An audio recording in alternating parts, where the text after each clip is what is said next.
The U.S. Navy this morning is reportedly sailing a carrier strike group in disputed waters in Southeast Asia. The USS John C. Stennis is accompanied by several other warships in the South China Sea. The patrol comes as China announced its smallest increase in military spending in 6 years. Seth Doane was at a press conference in Beijing where this news was unveiled. It came ahead of the National People's Congress meeting. Seth, good morning. Good morning. Almost 3,000 delegates are gathering here in Beijing for the annual meeting of China's nominal rubber stamp parliament. As you might imagine, there is a fair share of pageantry, so everything is carefully choreographed. In the opaque world of Chinese politics, issues raised at the National People's Congress offer a peek at what China's leaders have in store. Chinese lawmakers will begin their annual session. And it gets plenty of coverage.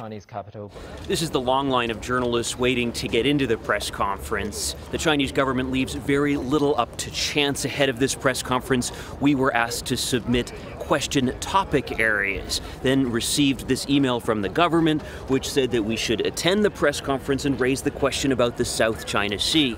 They added, "We hope you'll stick to the question and make it precise and short."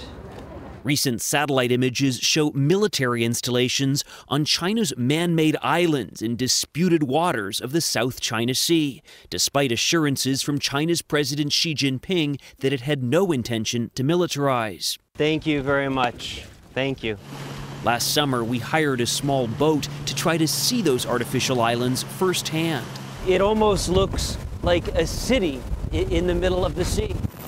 The U.S. has been patrolling the area as tensions have escalated.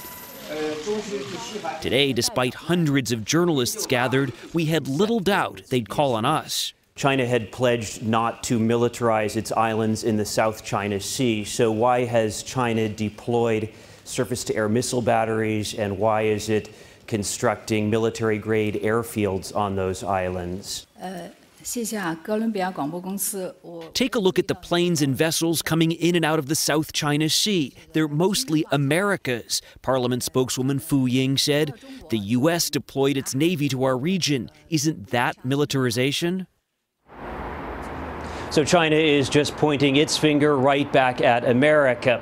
It can be so difficult to be able to ask questions at that level of government. We went to 4 separate meetings ahead of today's press conference just to be able to ask that question. Soledad?